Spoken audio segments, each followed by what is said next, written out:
Welcome to Survive the Jive. Today I have a guest, Ralph Harrison from the Odinist Fellowship.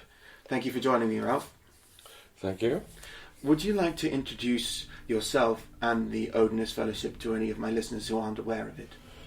Yes, well, my name is Ralph Harrison. I am the director of the Odinist Fellowship, and I'm also the priest in charge of the Newark Odinist Temple. And for any of your listeners who are in the USA, we're talking about Newark-on-Trent, Nottinghamshire in the English East Midlands, not Newark, New Jersey. But yes, there is really only one organisation which is legally and officially registered, acknowledged and accountable in law that promotes Odinism in this country, in Great Britain, and that is the Odinist Fellowship, and it has been doing so for well over 30 years now. And this isn't because we're doing anything to prevent or discourage other possible Odinist organisations from getting themselves organised, getting themselves registered and recognised, but it's because it does take a certain amount of work, organisation and getting your act together to do this, and this is what we have done. It's a really great achievement, one, to have a registered charity for Odinists, and also, secondly, to have a temple, which is something many organisations talk about, not only around the world but in Britain, and fail to achieve. I mean, in Iceland, it was made international news that they were going to have a temple, and it never actually materialised. Well, I don't know how far along the line they are, but you managed to acquire, I believe it was a 15th or 16th century church, and convert it into a temple. What year was that? This was in 2014. I think you're right about Iceland, if my information is correct. There was a big fanfare in the news about them having plans for a very large, impressive temple on the outskirts of Reykjavik. As far as I know, it hasn't come to fruition yet, although, to put it in context, there are other organisations across the world where temples have been created.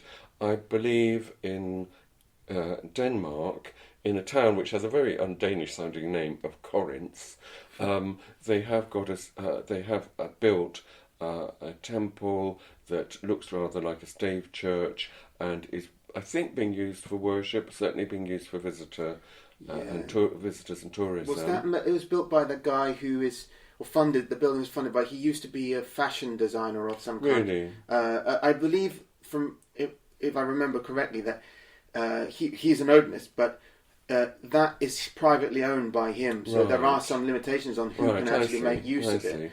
So it's a step in the right direction, I suppose. In the USA and California, I understand one of the Odinist organisations there has got a grange. Now, I'm not exactly sure what a grange is, but it's a building of sorts, which they're using for worship purposes and for meetings. So again, that is a step in the right direction. Is that the Azotu Folk Assembly? Possibly, yes. And I myself have visited in Latvia. Now, this isn't Odinist, they're the Baltic heathens or pagans, but they have been going. Their revival dates from the 1920s and survived all through the communist period, of course, and the Nazi period as well. And I visited a very beautiful little temple they have there on an island in the Daugava River at a place called Lokastena, a modern building but with some traditional features, a thatched roof, and it's run by the Dievturība, if I pronounce that correctly, people who represent the Baltic paganism of Lithuania, which has a very proud and long history. I think in Greece as well, near Thessalonica, there is a small temple which has been built. So it's a worldwide movement. It may not have hit the headlines in a great way, but it's a worldwide movement, and this is happening, and this is the trend to the future. So this is part of this. Our temple in Newark has been in existence since 2014, and it's been used, thoroughly as a place of worship since then. But getting back to the Odinist Fellowship and Odinism generally, and what our ambition for it is, and the need for organisation, I'm going to say something which is very controversial, because Odinism has really burgeoned since the 1980s when it started being revived in England. And it was very small scale at that time. It has since burgeoned worldwide, and flourish, but it's also rather inchoate and unorganised and disparate at the same time. And so it needs some sort of direction and guidance. And this is what we're trying to provide within the context of the British Isles for the Odinist Fellowship. And what I'd like to say, which I think is probably a minority opinion, is that we want to establish an Odinist church. Now, we've always wanted to do this, but it is a sentiment which I think a lot of Odinists will find rather shocking. A lot of pagans will reject that immediately. That will be their initial reaction to it. They'll say, oh, well, we've departed from the Christian church. The last thing we want is another church in its place. But we don't use the word church, of course, because that is a biblical, scriptural term, a Christian term, but we use the word fellowship, which is the nearest English term that describes what a church actually is. So what is a church? I'd give three aspects, three definitions to that. First of all, it's a faith community. That is, we're a group of people who share a common faith, a common spirituality, which joins us together, links us all together, even if we don't know each other, we're widespread, we might not meet each other, we have that in common, and it also distinguishes us from people outside our faith community. So that's the first thing. Secondly, we're a worship society, so we're a group of people who come together for worship, to worship our gods and goddesses, and again, if we may not actually ever come into contact with people in different parts of the country who are going to their separate meetings or gatherings for worship, yet it is the same sort of Odinist worship. We're all worshipping together. And thirdly, the word fellowship has an academic definition as a teaching body or a teaching organisation, a teaching function, and that exists as well, and that is part of our purpose as well. Not in the sense of a hierarchy handing down instructions on the faith to the laity, that's the Christian model, but in the sense that we perpetuate the teachings of the faith, we perpetuate the heritage, we pass it from one generation to another, and we teach ourselves. We believe in the priesthood of all believers, and we gather together, we discuss things, and we inform ourselves from each other's insights and each other's examples. And I myself, I would say, have had the privilege of meeting many sound and excellent and praiseworthy Odinists who have taught me a lot. So I think for those three functions of what is called a church, that is expressed in the Odinist Fellowship, and that is what we are trying to do. And I think in the modern world, it is the only way to advance the principles of Odinism. It's absolutely necessary.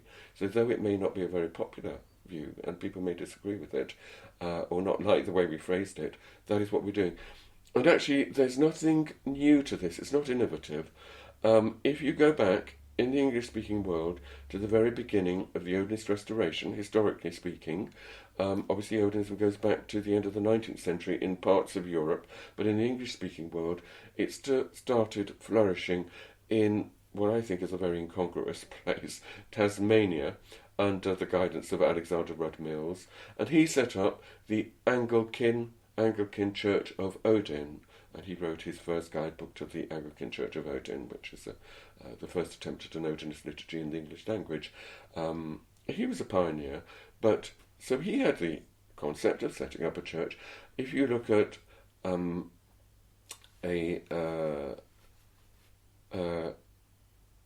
I've just forgotten her name for a moment. Her name's gone out of my mind.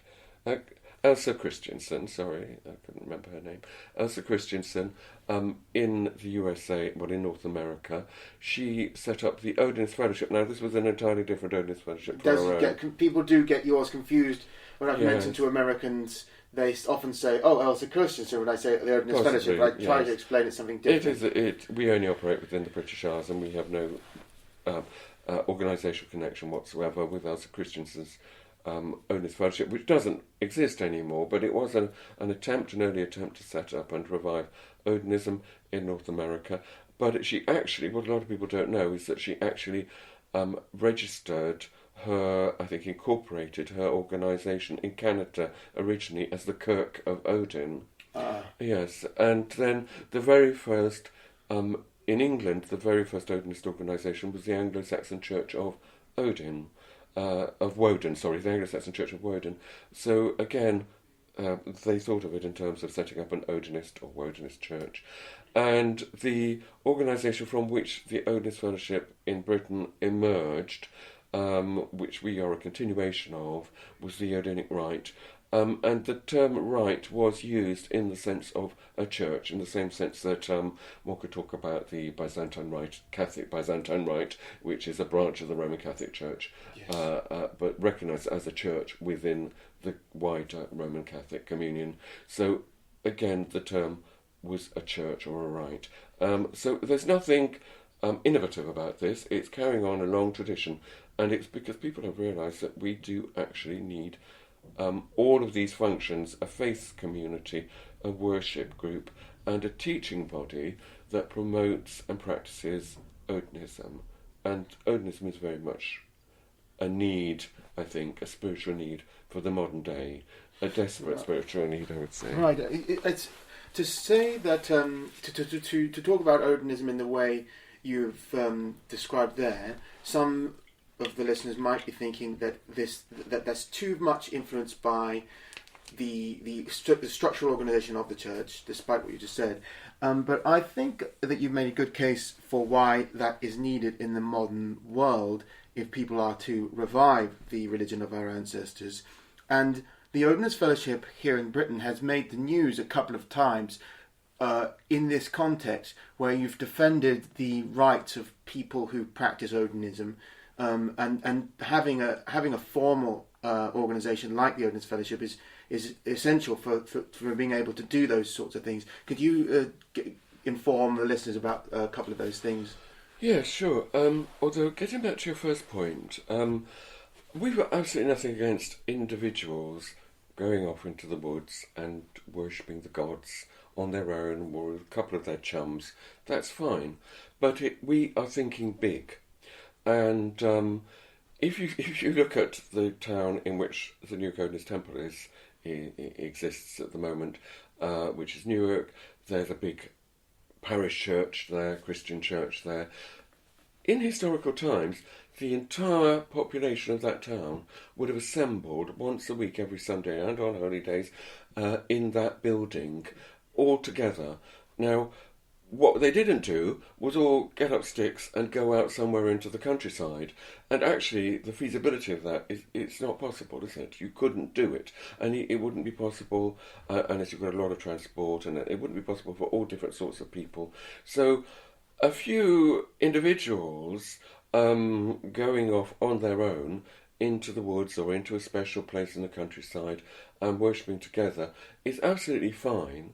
But it's not a model that you can replicate on a large scale. It just won't work. Not at a national level, certainly. No, and it won't work if you're talking about communities all over the country. And most of us live in towns. I think, about 90% of the population live in towns. So we need to be worshipping where we live, close by where we live. So that's one thing I would say about it. But you're right in saying, well, the reason that this sort of debate has evolved is because people have come to Odinism not through being brought up as second-generation Odinists, not being brought up by their parents. Their parents aren't Odinists. They've come to Odinism. Well, this is a wonderful thing that all these people are turning to Odinism, and they're doing it through their own efforts very largely, their own inspirations, their own reading and study, and maybe the example of others, but they've come in through a personal path, and therefore they haven't come in through a body, a church, an organisation, a fellowship. So they are bound to question what is the need for that. But if they want to have that great benefit of meeting other like-minded people, and it really is a great benefit, then obviously they have to meet them. And we are, when I say we're a church, we're also a church in the sense that anyone can come into our building. It's an open door. As in a Christian church, anyone could come in. They don't have to be like-minded people. They don't have to be people who have the same hobbies and interests and background as us. We have people coming in who I would describe, this is a bit disparaging, as a little bit smelly. People you wouldn't necessarily, invite round to dinner, but it's open for anybody. And we welcome these people. Anybody of our folk is welcome to come in. So we don't have strictures. They don't have to be in the same mould as us, which I think is what happens when you get small cliques of people going out into the countryside. It's inevitable that that will happen. We're much wider, so we're welcoming quite different strands of people in from our folk. This is a folk religion, but not necessarily people just like us, just from our background. Now, of course, you said quite rightly that we've been able to help people in individual situations because we are organised, and therefore we have a degree of recognition, legal recognition, as far as the law recognises religion in this country, in our legal system. And it's particularly the case with people in vulnerable situations. So, for instance, someone in hospital or someone in prison, these are people in vulnerable situations, and if they want the assistance of some sort of Odinist pastoral guide help or assistance or some sort of chaplaincy service, we can help build that up for them. Whereas if you have no organisation at all, those people are going to fall through the cracks. But other situations, I personally am not in a very vulnerable situation. I'm fairly independent, speaking personally, in my life. But most people actually, in some respects, are in a vulnerable situation. Very often in a workplace situation, they are. They have to obey the rules and standards that their workplace sets them. Or people with children who go to public schools, state schools. Mm-hmm. They are can be placed in a rather vulnerable situation, put under pressure. For instance, the teachers may even know that their parents are Odinists, but they still might say, oh yes, but the child wants to join in assembly or join in our nativity play.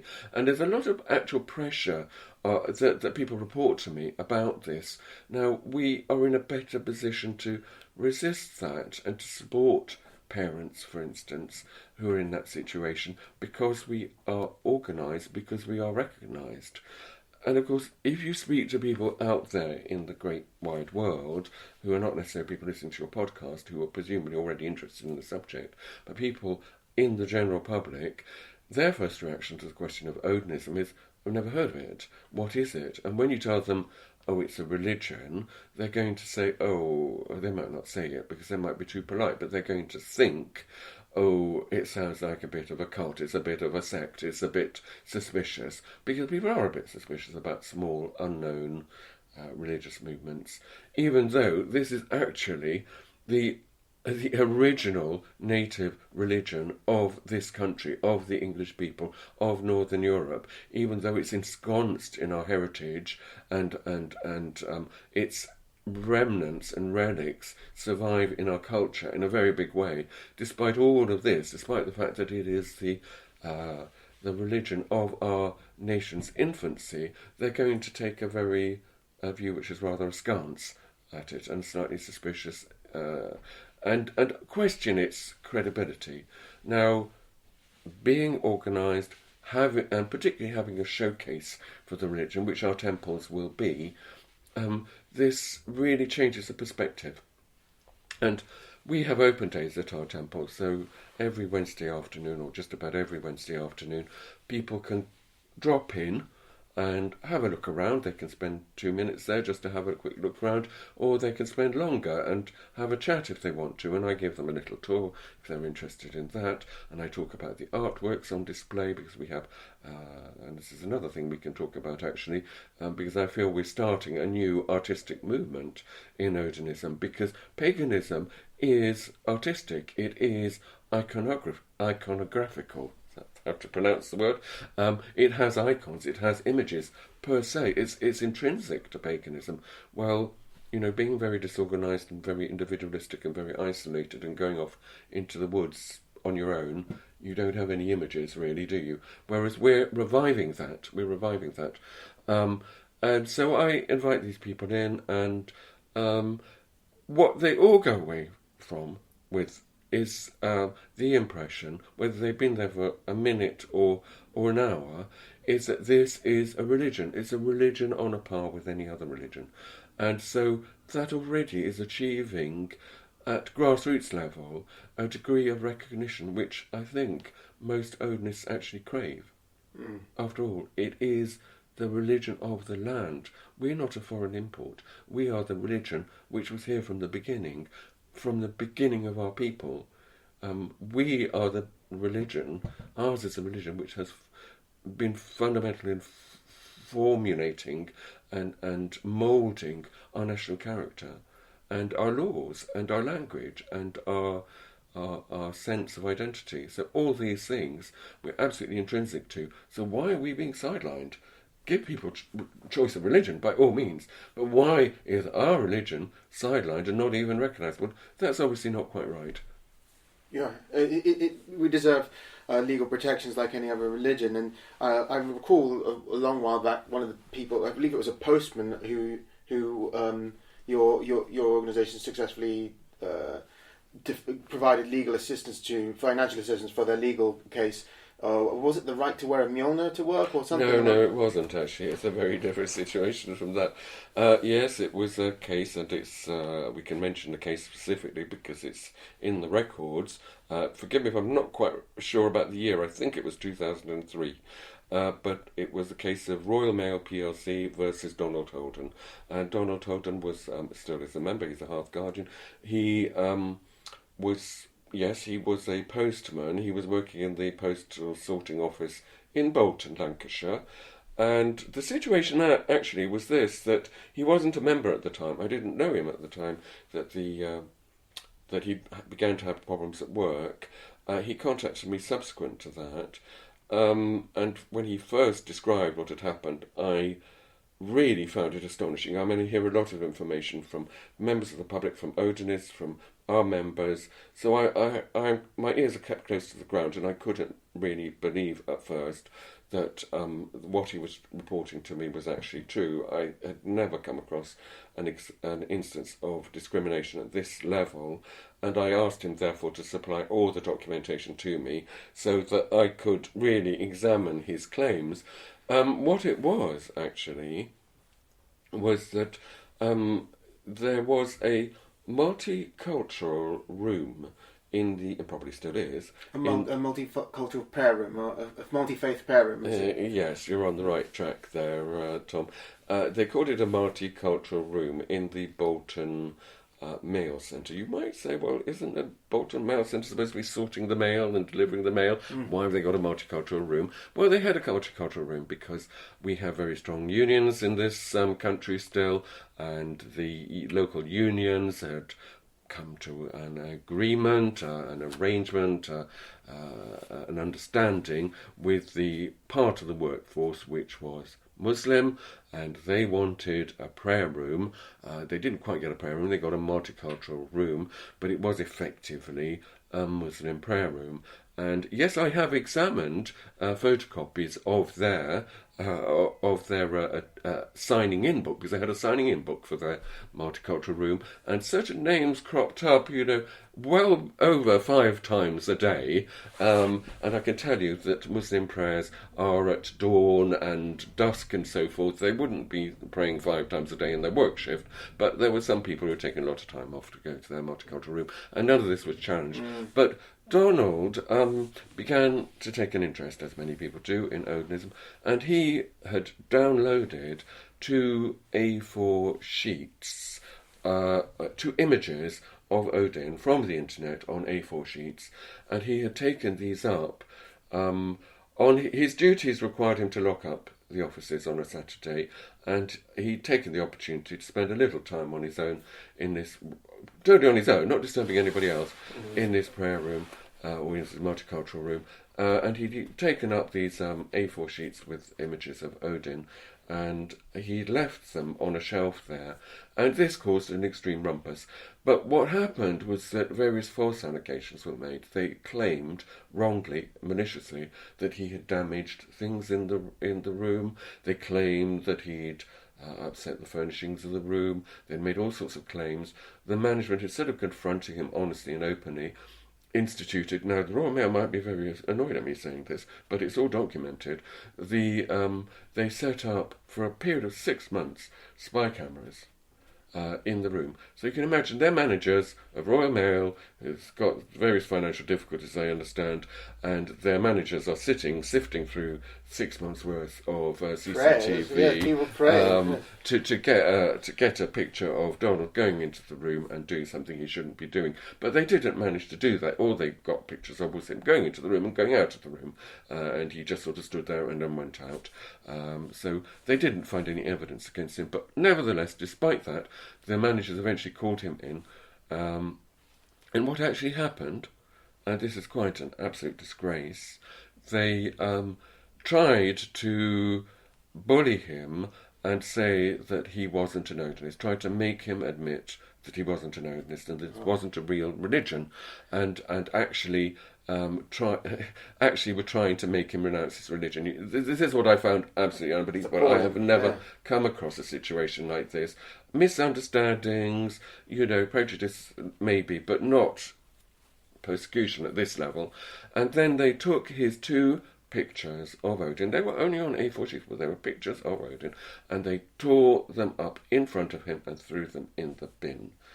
Now this is harassment, but anyway, it went to an industrial tribunal and he got a considerable amount of compensation. But most of all, he found an alternative employment, and he's a lot happier in his other. But he had to leave his job of 33 years. He had to forego his pension rights, which was quite financially onerous to him. But he's in a much happier situation now. And yes, we did manage, by good luck, I think, to get a barrister from London to come up for 2 days for this 2-day hearing, and I think the opposition were quite shocked when they realised he had a top-class barrister who was giving his services for free because he out of sympathy for our cause. So it's good that we can do that. I can't say we can promise to do that in each case, but we can try and do that. And of course, he contacted us, and now he's a member and a Hearth Guardian. And so that was probably the worst instance of all, I think. But surely, I wouldn't be surprised if such incidents occur unnoticed all the time, and perhaps anyone listening to this who's aware of such things will get in touch with you. We'll provide contact details at the end. But I myself could say that I have, on my travels and through many airports, have encountered these multi-faith prayer rooms, and have occasionally gone into for prayer myself. And I've never seen anyone else using them except Muslims, although they're called multi-faith prayer rooms. And I haven't received any problems, but occasionally get some glares from Muslims inside. But I'm not there to disturb them. If it says it's a prayer room for all faith, then I can only assume that it is, and I have just as much of a right to use it as anyone else. But you've been an Odinist now for something like 40 years, and I met you for the first time about 8 years ago. Now, I think I've been an Odinist for 10 years, roughly, and I have definitely, in those last 8 years since we first met, have seen a massive change in the way that Odinism is perceived and in its popularity. And I'd be interested to hear your own view on the changing, how you think recent events in popular culture have changed popular perceptions of Odinism and the amount of people practicing in relation, in the context of your 40 years of experience of the religion. Popular culture. I think you're right that I get the impression that Odinism is really increasing, burgeoning, expanding. I think it's in a very disorganised way. It's a very individual. Lots of people individually are coming to Odinism. This is the remarkable thing. In other words, I do think that if you were to destroy the Odinist Fellowship and destroy other organisations which exist in other countries that do a similar job, it wouldn't destroy the Odinist movement because people are coming through individually. But it would be a lot easier to attack that Odinist movement, I think, and it would be a lot easier to give it a wrong direction, and it would be a lot weaker. I think why is it expanding so much? It's very interesting. I don't think we necessarily can take a great deal of credit for that. Actually, what we have done for the greater part of our history, which extends back before the internet, of course, is really to sit back and wait for people to write to us. Or to contact us in one way or another. Now the internet has given a few more options for people to contact us, so we get a lot of queries by email nowadays. But I think a lot of this expansion is going on in different countries and worldwide, particularly in America, which is a very big place. I did run a Facebook group for a short while, and I've handed that over now, and it was noticeable. Obviously, it was English language, so it was attracting English-speaking people particularly. But it was noticeable that a lot of interest was coming from America. But then there's also interest worldwide from Russia, Argentina, New Zealand, Spain, Portugal, different countries which you wouldn't necessarily think would have a lot of interest in Odinism. So people are popping up, if I can use that expression, from all over.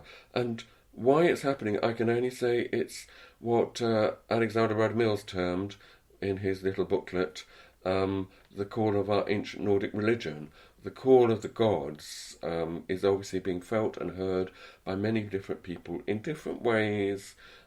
People write to me, and I'm always fascinated to ask the question, how did you first come to Odinism? What led you on that path? What got you interested in the first place?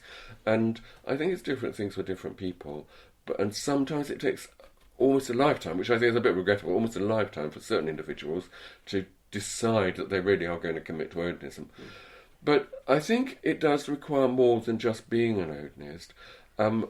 It is a movement, as you say. It's a movement, so it's bigger than an organisation, bigger than a fellowship, but it is a movement. But that movement has to be going from A to B, as it were. It has to be moving in a particular direction. And I think, to a large extent, it looks a bit like a crowd that is milling around, or people going for a meandering walk in the woods, so to speak. It doesn't always seem very well directed. And we need to give it a little bit more of guidance. Intelligent, wise, sensible guidance in the right direction. Guidance that can command the respect and agreement of the mass of people, but it does need that sort of direction and guidance. And among these people, more recently, do you when you ask them that question about how they got into it, do any of them cite popular cultural influences like the films and television programs of recent years? Not so much, actually. Not so much. I haven't heard that. It's interesting that you ask. I'm wondering whether it is a big influence, but I haven't heard that from people. People usually talk about something that happened in their childhood or in their early years or some formative experience that sowed the seeds. Now, that can be very different.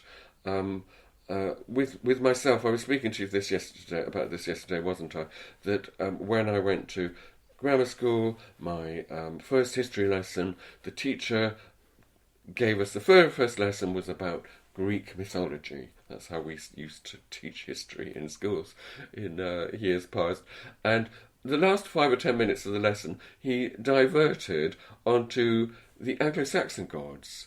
And he just gave a list of some of the gods and the gods after whom the names of the week are named and what their equivalents were in Greek mythology and so forth. And it struck me at that early age that, yes, I was interested in the Greek mythology and the Greek history, but I was very interested in my own people's, my own country's history. I'd like to know more about that. And it was just a little seed which lay dormant, I think, for a long while. I think with other people it's some other little seed. I haven't come across people saying, I've seen the Vikings TV series and that really got me interested. No one's actually said that, but maybe there are people out there who say, yes, that is what... I expect there might be a certain... the fact that to get to the point where they're contacting you is a certain level of commitment, which perhaps not all the people who have been attracted in recent years are at that level.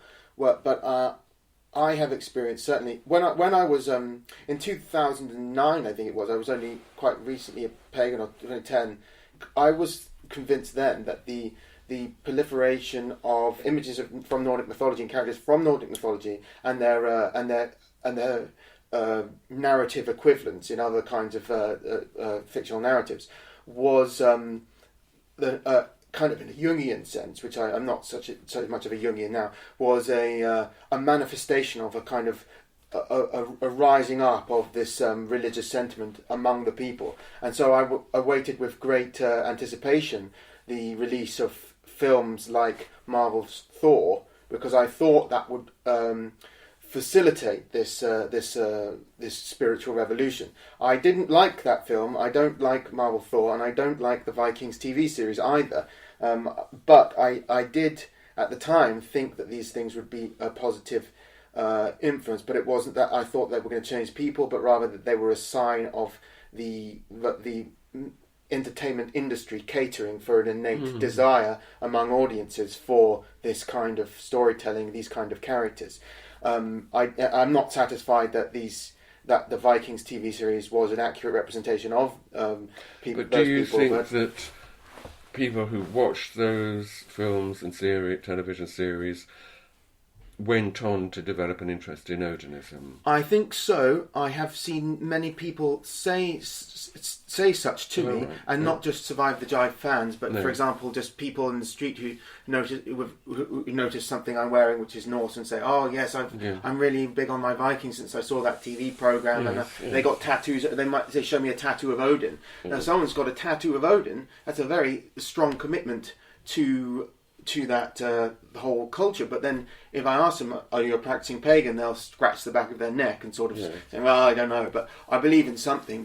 And I think a lot of people are at that level. They saw in the popular representations of pre-Christian religion from Northern Europe something that they identified with, but they're not. They're not comfortable publicly committing themselves to a religious to that religious group, because they're not even aware that it is an official religion. Perhaps that's probably very true, and it operates on different levels. And as you say, it's so well, as I said, it sows a seed. And even if these people are sort of identifying with the religion of the Norsemen or the religion of their ancestors in some way, without necessarily practicing it, it indicates a shift, doesn't it, in popular opinion? It can work in our favour. Sometimes it can work against our favour if it appears to be just a sort of fashion statement, as just people wearing the garb rather than doing the thing. But it is indicative of a general shift, and I think it's getting greater recognition, getting greater recognition and recognisability as well. But it's probably been going on for a long while, in different forms, and there are phases of it. So there seems to be a phase of a lot of Viking stuff coming out at the moment.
if you look at the Victorian times, there was, obviously we're not talking about film, but there's a huge amount of literature of what you might say are romanticised versions of Viking society or Anglo-Saxon society, lots of novels by people like Collingwood and so on, set in that period of history. What you usually get, and sometimes by clergymen writing these things as well, what you sometimes get is, or you often get, is that at the end of it, they all convert to Christianity, as it were, but there's still a great deal of romantic interest in the era, in the ethos, and partly it's antiquarian, and partly it's a sense that there's something more genuine, more vigorous about the age and about the faith that existed at that time. And so I think it's been going on for a very long while, in a way. And you can take it back even further. Think of the beginnings of the so-called Gothic movement in art and in poetry. And you're talking about Thomas Gray, who wrote his poem. Now, I'm trying to remember the name of the poem now, but it was based on the Head Ransom poem in Egil's Saga, that he wrote a couple of poems which are very famous, which represent Valkyries and Odin and the Viking period, and which come across as rather violent and gruesome compared with the poetry that was generally accepted in those days. But it was shortly after the translation of the Edda, the Poetic Edda, into English, that there became a revived interest, or the beginnings of an interest in this in the English-speaking world and in other countries as well, because it was translated to other languages. So you can sort of trace it back, really, the history of the popularisation of the Odinist ethos, if you like. Yeah, but what you're saying is absolutely right. It certainly has. There's been a big upsurge in recent years. I think the Viking TV series and the Thor films. The game of even things that aren't directly Viking but have an overall a sort of nostalgic revival of northern European ancientness, such as Game of Thrones, which has that. It obviously owes a lot to Lord of the Rings, which itself owes a lot to Beowulf, the sagas, and also to Celtic and Finnish mythology too. But I mean, Norse. Oh, that's what I said. Yeah, the Beowulf and the sagas and the Norse stuff. Primarily, he was an Anglo-Saxon, a professor of Anglo-Saxon, but more generally, just an antiquarian. I'm on that subject. I could say that when I became a pagan 10 years ago, it was certainly the case that, more than 10 years ago, but it was certainly the case that to be a pagan, the average pagan then was not worshipping the Norse gods, Germanic gods of any kind, or Germanic religion of any kind was quite marginal in paganism in Britain.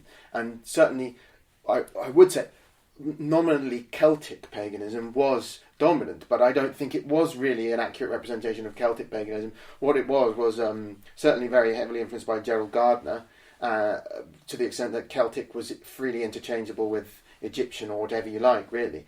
But that that also I can see is in America as well. Wiccanism has had a certain resurgence among like left-wing teenage feminists, but the revival of specifically within people calling themselves pagan, I would say the proportion of people who of those calling themselves pagan who are worshipping Nordic Germanic gods is much higher now than it was 10 years ago. Well, I agree with your comments, although I think you're putting them rather mildly. I still think it is the case in Great Britain. I can't speak for other countries, really, but in Great Britain, it still is the case that Wicca and movements very closely allied to Wicca, the New Age movement, and things which people call themselves shamans, they're not really shamans, and this sort of thing. And also, sadly, the Druid movement, I think, is still largely Wiccan with a slightly different vesture and a slightly different outward appearance, but intrinsically, theologically, it's still essentially Wicca. The Wicca movement is much larger still than Odinism, but then, truth isn't a democratic process, and it's not majorities which decide what's the best thing. Now, I've written a book called Is Wicca Pagan, in which I've examined that specifically and traced back the origins of the Wicca movement, and of course they have erected their own, I don't know whether I should call it a mythology, their own pseudo-history about the origins of Wicca, or Gerald Gardner did rather.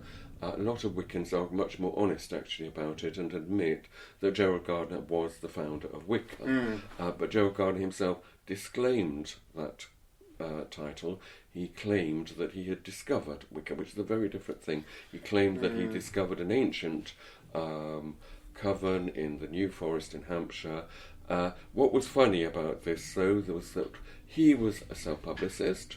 He got a lot of publicity through notoriety, because witchcraft had only just become legal at that time in the 1950s, and he wrote a couple of books publicising Wicca, which he's perfectly entitled to do. But none of these members of this so-called coven, or any other coven that he claimed were scattered around the British Isles, and remember, he was actually claiming that the witchcraft religion was a Europe-wide, a pan-European religious movement. So none of these other witchcraft cells or covens throughout Europe, throughout England, let alone the one in the New Forest, ever presented themselves to public scrutiny or said, oh yes, I come from a long line of witches, and Joe Gardner's just Johnny Come-Lately, who's recently joined us. Yes. They didn't. The only people we heard of were people that he recruited. There's no historical veracity. It's an old trick, isn't it, with false prophets claiming this kind of ancient lines, and I've heard many people try on me. I examine the pedigree, really, of why the term pagan has come to be misused to refer to a religion which was founded in the 1950s, and you can trace it back. Anyway, I've written this booklet about it, so people who are interested in that can contact me, and it's only available for £5, and I can sell it. But rather than summarise that, Wicca is not really what I would call pagan, because paganism or heathenism refers to an ancient religion which essentially it was a word given, paganus was a word given by... A pejorative at first, isn't it? Yes, but it was a word which came to have a legal recognition in the Roman Empire and referred to those old religions of the Roman Empire that were not Christian and that were not Jewish, and that the Christian Church encountered in its missionary work initially within the Roman Empire. So it applies equally to the Greco-Pagan, it applies to the Egyptian, it applies to the Syrian, it applies to any of the religions of Anatolia that existed, it applies to the Celts of Gaul and Britain, very it broad applies label, very broad. Also to the Germans, because there was a very large population of Germans within the boundaries of the Roman Empire. So in other words, to Odinism. But it's a generic term which applies to any of the original polytheistic religions of Europe, and then you can extend it further beyond the bounds of the Roman Empire to the world. So the people of sub-Saharan Africa who follow their traditional religions are pagans or heathens, even if they don't want to call themselves that, whatever they want to call themselves, I don't mind. People sometimes call them animists. It's the same thing. They're worshipping the original old religion. Now, it's a very big question, because I think that those religions are coming under pressure. They still survive to this day.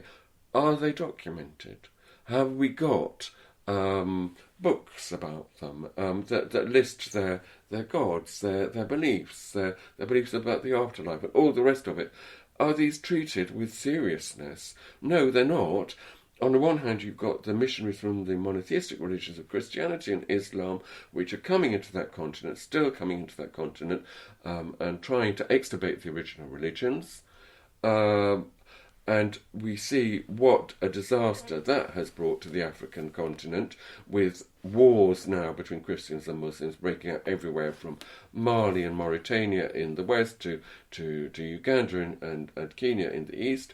It's causing a really serious political problem in Africa now, which is a religious conflict that has been not indigenous to Africa, it's been brought in from outside.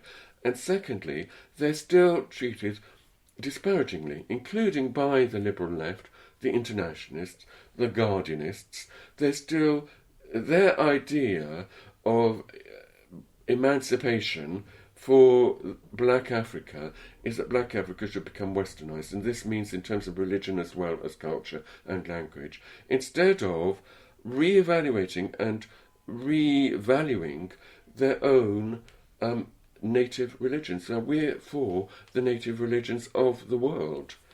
Yes, it's a form of true celebration of diversity, not like the the nominal celebration of diversity that is common, the liberal left commonly is really expressed by the left. Colonialist and racist. But I wanted to go back a bit because the problem of Wiccanism, which I agree with. Well, let's call it Wicca because Wicca is the proper term. Okay, well, that's how I prefer to. In any case, the New Age influences that which affected Gerald Gardner before the war and during his time in Sri Lanka, and are things from the 19th century that go way back before, and things like theosophy. And they didn't just influence these left-wing feminist religious cults. They also had an impact, as you know well, on the foundations of the revival of Odinism and Germanic religion, where Blavatsky's stuff had influenced on Guido von List, and that the National Socialists in Germany uncritically adopted some of the erroneous interpretations of rune law, and those interpretations are still have some reverberations in modern Odinism, and I think theosophy, and also some of the more atheistic interpretations, which are separate, another 19th century thing, which also were prevalent under National Socialist Germany among people like Hans Gunther, who wanted to typify true Aryan religions as being, not really devotional and almost atheistic, in contrast to what he saw as non-Aryan religions, which actually believed in the gods and worshipped them dutifully, which I think was a terrible mischaracterization, as well as I disagree with that as much as I do with theosophy. To what extent do you think that we also should be, it's not just Wiccanism that is the problem today. There's also some negative and erroneous influences in people who are nominally Odinist. Yes. Well, there is something which I call Norse Wicca, which I tell you a little story. I went into a bookshop, a New Age pagan so-called bookshop in London near the British Museum, and I saw in the window actually a book called Saxon Witchcraft. So I thought, that's interesting. I have a library of books. We're hoping eventually to have a reading room, and I've partly inherited, partly built up this very large collection of books about Odinism, the Eddas, Viking, Germanic, Anglo-Saxon religion, and so forth. And so I went in and I said to the assistant, I said, "Oh, excuse me, can I? I'm interested in a book on Saxon witchcraft." And she was obviously a new assistant, and she shouted down to the owner at the back of the bookshop, and she said, "Have we got anything? There's a chap here. He wants something on sex and witchcraft." I said, "No, not sex and witchcraft, Saxon witchcraft." And of course, everybody in the bookshop looked around at who this perv was, and I was blushing. Right, he said, "Saxon witchcraft." Anyway, I got hold of this book and browsed through it, and basically, it was the Wiccan rites and rituals, except where instead of the Lord and the Lady, it was Odin and Freya. Demand a wand for a hammer. Yeah, so it was a very superficial Germanicization or northernization of Wicca, and I call that Norse Wicca because it is Wicca dressed up in a Norse garb. But I think it's the essential question that you have to ask of any religion, and that any religion must be prepared to answer, is what god or gods do you worship and recognise and acknowledge? And that is the essential defining factor. In monotheistic religions, you might have to ask a subsidiary question of who is the great teacher or messiah or prophet, but essentially it's what god or gods do you worship, and we don't have any hesitation about that, and I could list them to you. We summarise them, and it's a shorthand of saying the Asi and the Vanya, or the gods, high gods of Asgard, or the gods of the north, and so on. But we can list them, can't we? Odin, Thor, Heimdall, Bragi, Forseti, Vidar, Vali, Tyr, and the goddesses, Frigg, Idun, Sif, Nanna, Urd, Verdandi, Skuld, and so on and so on, so on. Saga, Sjoffen, Loven, all these are Var, Vor, all these are our goddesses. We can name them, and that is very necessary. That defines us and distinguishes us. Now, when I ask Wiccans which god or gods do you worship, you actually get different answers depending on which Wiccan you're asking. So some Wiccans are actually really deep down atheistical, as you say, and they start answering that question by saying, well, of course, we're just using the gods in a magical context, and they are just archetypes, and we are just invoking them, but we don't actually believe they exist. And on top of that, they believe they can command these spirits, so they're not really even gods at all. They are superior to the gods, so they think. Others of them will say, and this is probably the standard formula for Wicca, will say, I believe in the Lord and the Lady, right? So that is bitheism. It's not polytheism, it's bitheism. If you look at Gardner, Gerald Gardner, that was what he actually says in his works, in his The Meaning of Witchcraft and Witchcraft Today, it was his 2 books.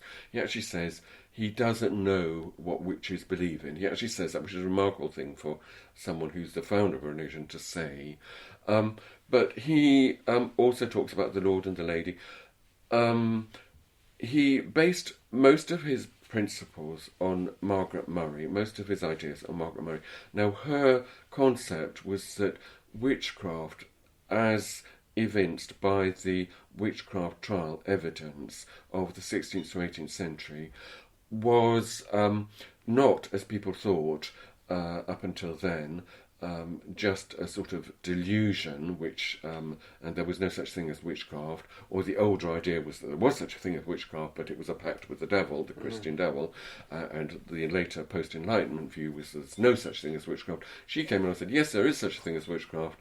It was an ancient pan-European fertility religion which was based on the belief in a god. She was a monotheistic worshipping, she claimed that witchcraft was a monotheistic religion worshipping one god. She never claimed that she was a follower of it. And this god she named Dianus. Now, Gerald Gardner took this, but added, under the pressure of many of his new recruits, added a goddess figure as well. So he postulated that there was a god and a goddess, but he was actually very vague as to what the witchcraft religion consisted of itself. There again, you get many people in the New Age movement, in the Wicca movement, and in the shamanist movement and so forth, who are pick and mix people, very eclectic, and they will one week be worshipping, the Greek gods, and another the Red Indian gods, and another some other pantheon, and they revel in being as broad as possible. The trouble is that if you're too broad, you're not very deep. So, really, if you ask which god or gods does Wicca worship, there's no clear answer. If you ask us, there is a clear answer. It's a complex answer because there's a whole list of gods and goddesses. But we refer you to our original sources, or the sources that we have inherited from the ancient past, which are primarily the Eddas. But I wasn't just talking about the problem of Wiccans. I mean, people who describe themselves not specifically as heathens, and I've had some conflict with such people who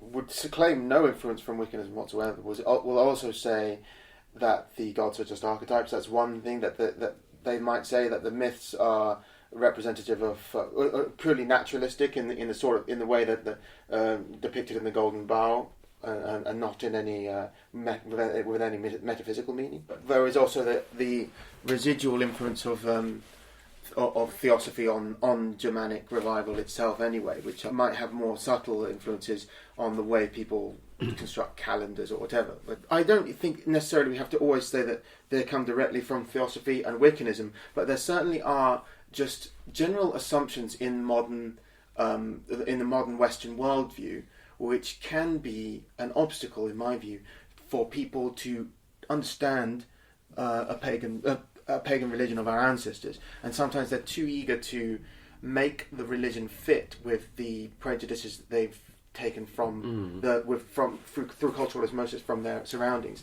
and in so doing distort the religion, and that's been going on for over 100 years, in my view. But I would say that we are not dogmatic about how people interpret the mythology, but I certainly would take the view, and this is the general view that we take in the Odinist Fellowship and the general direction we point people in, that the gods and goddesses are real. There's real spiritual entities.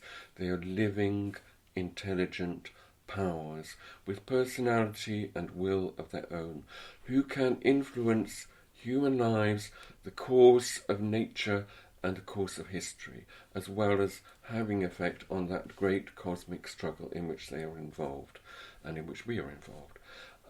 So they are real forces in our lives, and I think this is the right view to take, but we're not dogmatic, and I know that people it depends on people's personal development, I think, personal spiritual development, and some people are a little bit more on the rationalist perspective and try to rationalise the religion in a way that doesn't require a great deal of spiritual belief. But actually, a strong religion is one where we have a close relationship with the gods, and essentially religion is about having a relationship with the gods. This is why we find many Odinists, this is nothing that we direct, this is something that happens, and we acknowledge the existence of. Many Odinists will admit that they have a particularly strong connection with one particular deity, maybe 2 or 3 particular deities, but there are a lot of gods and goddesses. Therefore, this personal relationship may be more a one-on-one basis with a particular, but we honour all the gods. But it is about a relationship. Now, you can't have a relationship with an archetype, really. You can't have a relationship with a symbol so much. You have a relationship with a personality, and the gods have personality. And I would say a very distinctive feature about our Teutonic, Germanic mytholore and heritage is that the gods have very clearly defined, and goddesses have very clearly defined personalities, quite strikingly different personalities. This is something which obviously speaks through many centuries of tradition of experience of individuals communicating, having dealings with the gods. This is how I think it arises. It certainly arises through a reading of the myths and the Eddas. I agree. So I think establishing a relationship with the gods, and then our sense of what that relationship is very, very different. Now, I know you've written something about kneeling in worship, but if you read the English prayer book, the prayer book of the Church of England, which was written in the Tudor period, of course, originally, and it translates the worship of God into the honour due by a subject to the king, and God is often approached and often referred to as the king or the heavenly king and so on, and you worship on your knees or you worship with your head bowed and you're giving obeisance to the king. Now that's one interpretation of Christian affective relationships with their particular deity, and there is the more personal affective relationship of God the Father. But our relationship principally, I think, with our gods is that they are our friends, they are our allies. So yes, they are our kings, yes, they are gods, yes, they are much more big, powerful, important than we are, but essentially they still have a lot in common. We're still on a similar plane, and we can reach out to them, they can reach out to us. It's a relationship of, I like to put it this way, that we have friends in high places. So we have friends spirit beings that can influence things in our favour because they have that greater power. They're not almighty, but they are powerful and more knowledgeable than us, more far-seeing than us, so they can help us where we need help. But they do it on the basis of friendship. If you had a very well-placed, important relative, you might go to your relative once in a while and ask for a favour, or ask for some advice, or ask for a bit of help. And out of friendship, out of kinship feeling, that relative might help you. Well, that's how I feel the gods help us. But you can also have a friendship with a grandfather, with a professor, with an authority of any kind. Yes. So yes. I like the term friend of the god, and I think there may be precedents in the names used for Germanic peoples. Like Wien can be friends, and they have as a prefix a god's name. So friends of certain gods is a way of describing them. But I think the fact that the honorific, the titles of the gods like Freya are honorific title meaning Lord, means they certainly were also seen in a hierarchical sense as authorities. Yes. Yes. I mean, there's a marked difference to how authority is viewed in the Germanic world from in other parts of the world. Yes. So there's certainly less. It's been commented by all kinds of different authors, from Spengler and many others, that the early Germanic people had somewhat more egalitarian social structures than other parts of Europe. There's the famous tale, isn't there, of Rollo, the first Count of Normandy, when he was given his position, and of course he converted eventually, unfortunately, but that Rollo the Ganger who went to Normandy to establish Norman rule, and they told him, of course, he was an underling of the King of France. He had to give his fealty to the King of France, and they said, well, the usual way of doing this is to kiss the King's foot. So he absolutely refused to do this, but he told one of his sort of lieutenants to do it on his behalf. And what this chap did, he grabbed the King was seated in his stool in his throne. He grabbed the King's foot and lifted it up to his head, and of course made the King tip back over and said, "Oh, now I've done it." So that was their. They didn't have that sense of deference. They didn't bow down and scrape in the way that Southerners or Orientals did to the same extent. They surely had some form of deference. I know the Celts had in Ireland. They had a form of deference. They would never kiss someone's feet, but they would suck a man's nipple, which was how they showed deference to a king. Now, obviously, to us now that seems appalling. So you can imagine how the kissing of feet would seem also to a different culture. But that doesn't mean that they didn't have deference for authority. It means that they expressed it in a completely different way. But of course, coming more up to date, it's very recent that that people have stopped kissing the Pope's foot. We have a more democratic system, but that doesn't mean to say we don't have kingship. We don't have a recognition for kingship and leadership. Yes, there is that need as well. Since you're specifically a British organisation, to what extent is the existing institutional structures that make up the British state, are they to be respected by followers of the Odinist religion? I should say that my listeners probably know I'm a monarchist. I think you are as well. Is that correct? We pray for the Queen, but I would say that if you're an American, you should pray for the President of the United States. He's the head of state. And you do that regardless of whether you like him or not, regardless of whether you're going to vote for him next time or not. And these people who say, coming up to contemporary times, this president is not our president, well, they're not expressing political opposition, they're expressing opposition to the laws of the country and the constitution of their country, because he is their president, whether they like him or not. They don't have to agree with him to acknowledge him. And I would say the same. Historically speaking, small religious organisations, and particularly small religious organisations, have always come under some sort of suspicion about whether they are operating under the colour and pretence of religion for some seditious purpose. And we would say we can respond to that, to that claim. It hasn't been made, but it's a claim which could potentially be made. We can respond to that by saying we pray for the long life and good luck for our Queen, our head of state, and for wisdom and wise counsel for our government, which makes the laws of this country. We do that regardless of whether we agree with the government or not. And we are not therefore seditious. We do pray for our Queen. But, that doesn't mean that we have to agree with what the government is doing. You have asked me about new members, and they have seen the Netflix programs and so on, and they've got the dress, and they maybe got a tattoo, or they're wearing a Thor's hammer, but where should they go next? And I get asked this question all the time. In fact, I'm a priest. I believe in the priesthood of all believers, but I'm an active priest because people use me for a priestly function. And one of the most common things that I get asked is, by new Odinists, where should I start my reading? And I think this is for another interview maybe, but that is the most common question I ask, and I answer it not in 2 words but in a number of sentences, and that leads on to the EDDAs, so maybe for another occasion. Yeah, the EDDAs are essential reading. I should hope that most of my listeners have already read the EDDAs, especially if they're practicing Odinists.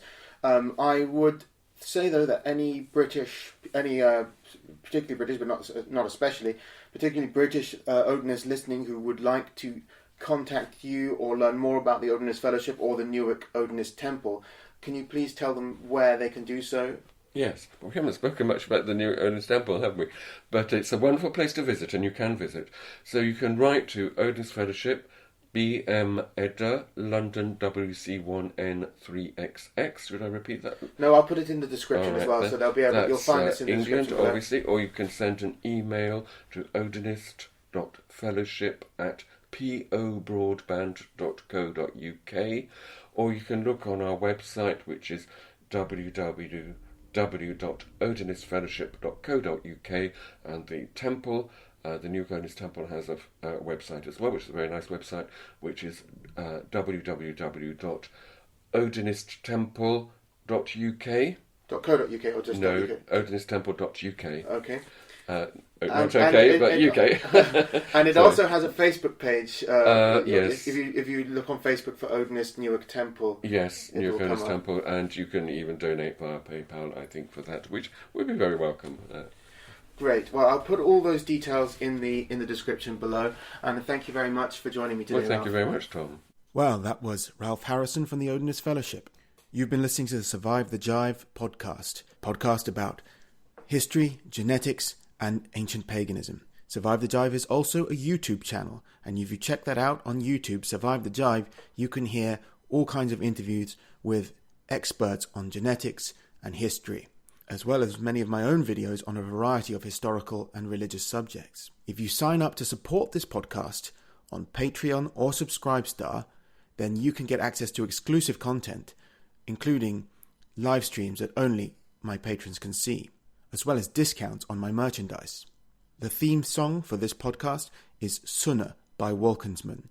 The music that played in the middle today was by Zurius and was made for my video, Who Are the Celts? Hope to see you next time. Goodbye.